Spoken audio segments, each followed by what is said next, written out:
देखिए शुभ शगुन सोमवार से शनिवार शाम 7:30 बजे सिर्फ दंगल टीवी पर। मेरी दाई पर उंगली उठाने से पहले अपने गिरेबान पर झांकिए। युग, तुम चुप चुप, एक शब्द भी मत बोलना। आज जो हालत मेरी ताई की है ना, वो सिर्फ और सिर्फ तुम्हारी वजह से है। तुम जिद पर अड़ी रही और तुम्हारे शादीशुदा भैया ने मेरी ताई से शादी करके उसकी जिंदगी बर्बाद कर दी। और आप लोग, आंटी, आपने बिना कुछ सोचे समझे मेरी ताई के मुंह में थप्पड़ मारा था, याद है आपको? बिना सच जाने। और दादी, आपने क्या बोला था ताई से? कि हर परेशानी में उसके साथ खड़ी हूं। तो आज अकेली क्यों खड़ी है? और नव्या, अगर मेरी ताई का घर टूटा ना तो मैं पागल हो जाऊंगा। और मैं क्या कर जाऊंगा ये मुझे भी नहीं पता है।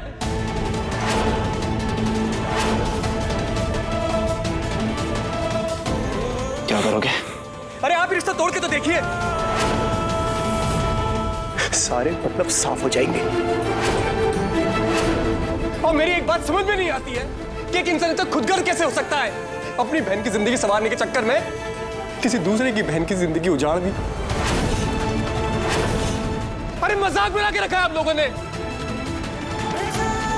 पहले मेरा, उसके बाद मेरे परिवार का, और अब मेरी ताई का। ऐसे कैसे कर सकते हैं आप? किसने हक दिया आपको?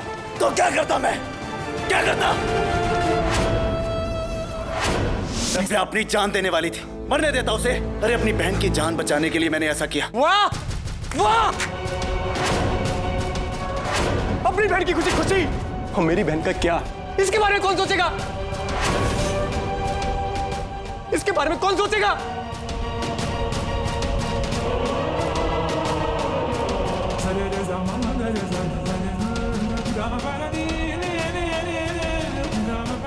ऐसा नहीं करना चाहता था, लेकिन किया।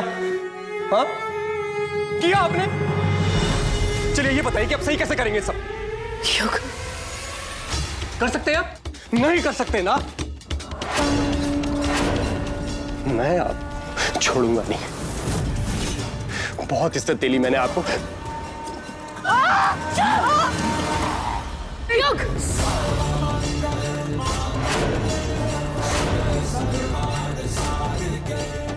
युग, हाथ उठाने से पहले ये मत भूलना कि जिन पे तू हाथ उठाया वो तेरे जीजा है, मेरे पति हैं वो। उन पे हाथ उठाना मतलब मुझ पे हाथ उठाना।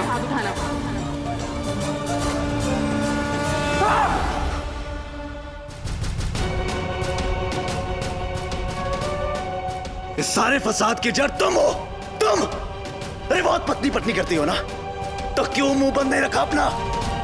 बना किया था ना मैंने। क्यों लाई नैना को यहाँ? क्यों? शुभ, सच बात बता, ये लड़की कौन है? कहाँ मिला था तू इसे? और ऐसी हालत क्यों है इस लड़की की? हाँ, जीजी सही बोल रही हैं। बता, कौन है ये लड़की? सच जानने का बहुत शौक है ना आप लोगों का, तो सुनिए।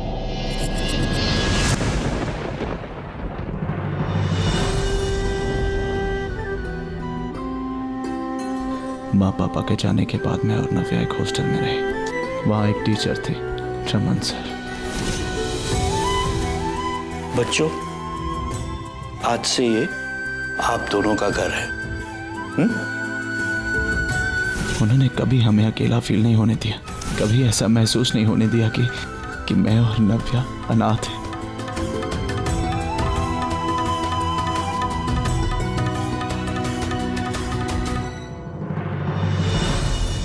उन्होंने हमें हर वो खुशी दी जो एक अपने परिवार से मिलती है।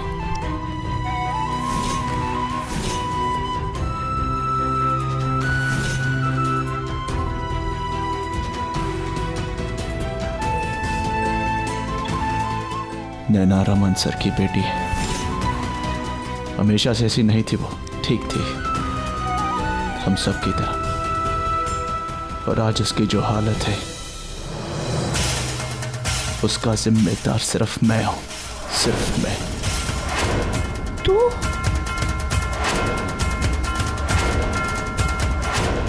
एक दिन मुझे रमन सर का फोन आया। उन्होंने मुझे घर मिलने के लिए बुलाया। मैं उनके घर गया, लेकिन मैं ये नहीं जानता था कि मेरे दुश्मन मेरा पीछा करते करते वहां भी पहुंच जाएंगे।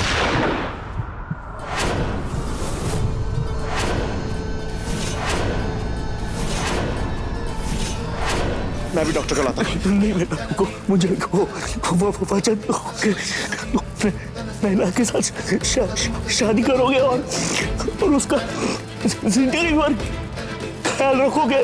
मैं नैना से शादी करूंगा। बाबा बाबा बाबा बाबा,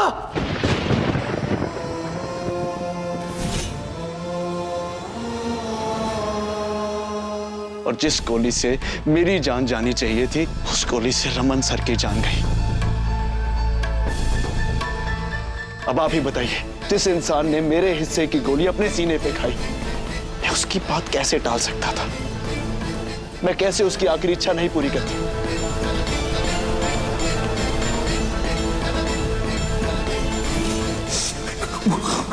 मुझे वो वचन दो, नैना के साथ शादी करोगे और उसका जिंदगी भर ख्याल रखोगे।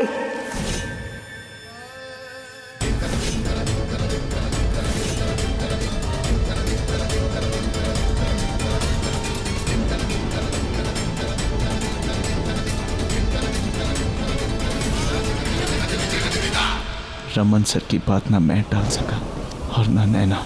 उसने मुझ पे यकीन किया, भरोसा दिखाया कि मैं उसका जिंदगी भर ख्याल रखूंगा, लेकिन नाकाम रहा। शादी के दिन मैं और नैना घर आ रहे थे। पापा ने आपसे जो वादा लिया, क्या उसे आप सही में निभाएंगे? इससे पहले कि मैं उसके इस सवाल का जवाब दे पाता, सामने से आता हुआ एक ट्रक, उसने हमारी गाड़ी को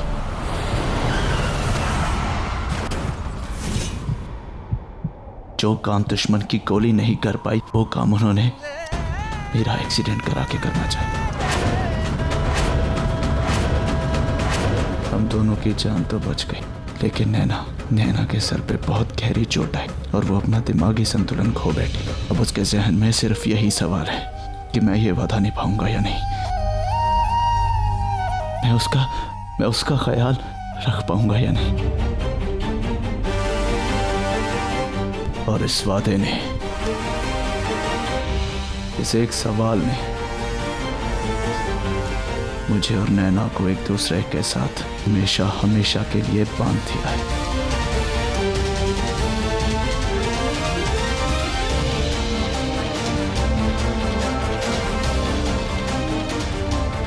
हमेशा हमेशा के लिए।